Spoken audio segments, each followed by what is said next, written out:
हमारे ब्रज को दाऊ जी ने बचाया। हाँ, ऐतिहासिक सत्य घटना है स्वामी जी। औरंगजेब ने ये घोषणा की थी कि ब्रज का कोई भी मठ मंदिर नहीं रहना चाहिए, 84 कोस ब्रज में कोई भी देव प्रतिमा नहीं रहनी चाहिए। आप वृंदावन गए हैं, आपने वृंदावन में गोविंद देव जी का मंदिर देखा है, जो स्थापत्य कला का अद्भुत नमूना है। लाल पत्थर का मंदिर रखा गया है, वो दीपक चमक रहा है। क्रोध में भर गया, बोले इसको तो नष्ट करना है। सेना के सहित धावा बोल दिया।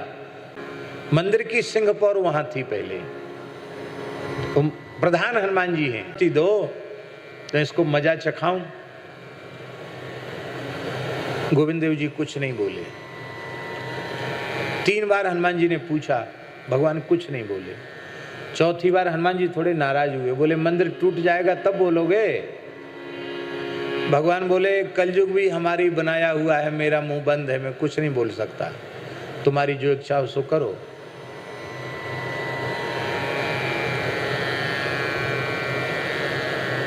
दो मंजिल बचे थे केवल,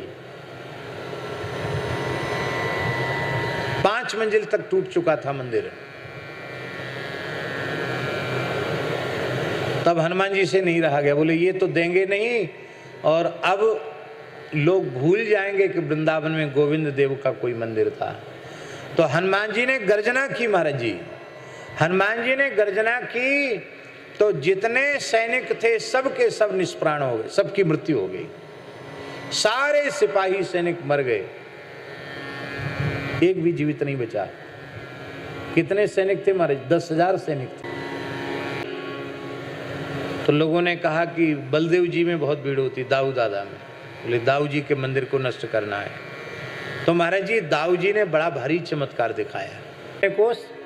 8 कोस महीना भर चला, इस्लाम खतरे में। तो उसने क्या किया, मथुरा के एक चतुर्वेदी ब्राह्मण को, वृद्ध ब्राह्मण को पकड़ लिया। बोले दाऊ जी पहुंचने का उपाय बताओ, नहीं तो तुमको मार डालूंगा। ब्राह्मण बेचारा डर थर थर कांप गया। उसने सोचे प्राण तो बचाने चाहिए, दाऊ जी तो दाऊ जी कुछ न कुछ लीला करेंगे। ब्राह्मण बोला देखो दाऊ जी मनोती के ठाकुर हैं, उनको मनोती मांगोगे तो पहुंच पाओगे वहां। मनोती जानते ना, कामना रखना। तो और आप आश्चर्य करेंगे, औरंगजेब ने मनोती किया कि हम सवामन माखन और सवामन मिश्री ध्वजा और हीरों से जटित कंठा, स्वर्णमय कंठा प्रदान करेंगे यदि हम दाऊ जी तक पहुंच जाएंगे तो। और जैसी मनोती मांगी कि सेना के सहित वो बलदेव जी पहुंच गया। पहुंचते ही उसने कहा, इधर से तो ध्वजा और कंठा सब लेके जा रहा था, वहां पहुंचते ही कहा कि मैं बुत परस्ती का विरोधी हूं, मैं किसी बुत को नहीं मानता। बुत माने मूर्ति, मैं मूर्ति नहीं मानता, तोड़ दो इस मंदिर को, तोड़ दो इस मूर्ति को। उसी समय करोड़ों करोड़ों की संख्या में मधुमक्खियां मंदिर से निकली, और बड़ी बड़ी मधुमक्खी महाराज, उन पे न तोप चले न तलवार चले। एक एक सैनिक पर हजारों हजारों मक्खियां चिपट गईं। जो दुर्बल दास थे वो मोटे दास हो गए, सब मोटे हो गए। महाराज ऐसा टॉनिक दिया दाऊ दादा ने कि दुबले पतले भी मोटे तगड़े हो गए। कितने की मृत्यु हो गई। औरंगजेब ही बहुत घायल। आज भी बलदेव छठ पर और विशेष उत्सव के समय, उसके बाद फिर ब्रज में औरंगजेब नहीं आया। बोले भैया एक एक देवता से कहां तक टक्कर लेंगे, और दाऊ जी ने ब्रज को बचा लिया। हमारे ब्रज में कहते हैं दाऊ दाऊ सब कहे, मैया कहे न कोई, दाऊ के दरबार में मैया कहे सो। हमारे ब्रज में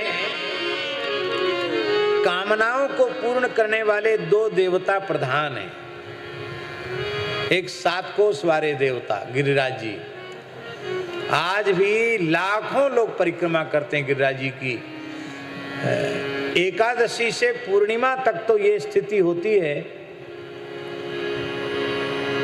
कि कितने लाख लोग परिक्रमा कर जाते हो कोई पता नहीं। 2400 घंटे गिरिराज जी को मनुष्यों की माला पड़ जाती है।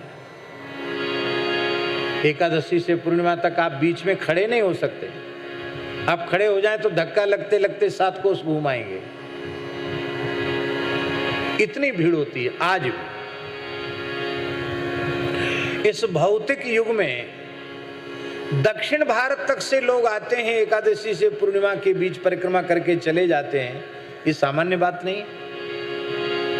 वृंदावन नहीं जाएंगे और कहीं दर्शन नहीं करेंगे, गिरिराज जी आए, परिक्रमा किए, चले गए। ब्रज में सर्वाधिक आकर्षण गिरिराज जी का है। सबकी कामनाएं पूरी होती गिरिराज जी में। और दूसरे देवता हैं श्री बलभद्र महाप्रभु, दाऊ दादा।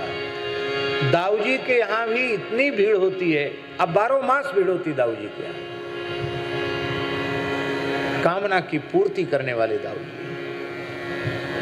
बस कुछ इच्छा हो तो गाय के गोबर से स्वस्तिक बनाना पड़ेगा, गाय के गोबर के थापे लगाने पड़ेंगे, ध्वजा चढ़ानी पड़ेगी और रेवती जी से कहना पड़ेगा कि मेरी अमुक अभिलाषा है, आप दादा को कह देना, जिससे फाइल पर हस्ताक्षर जल्दी हो जाए। हैं? इसलिए दाऊ के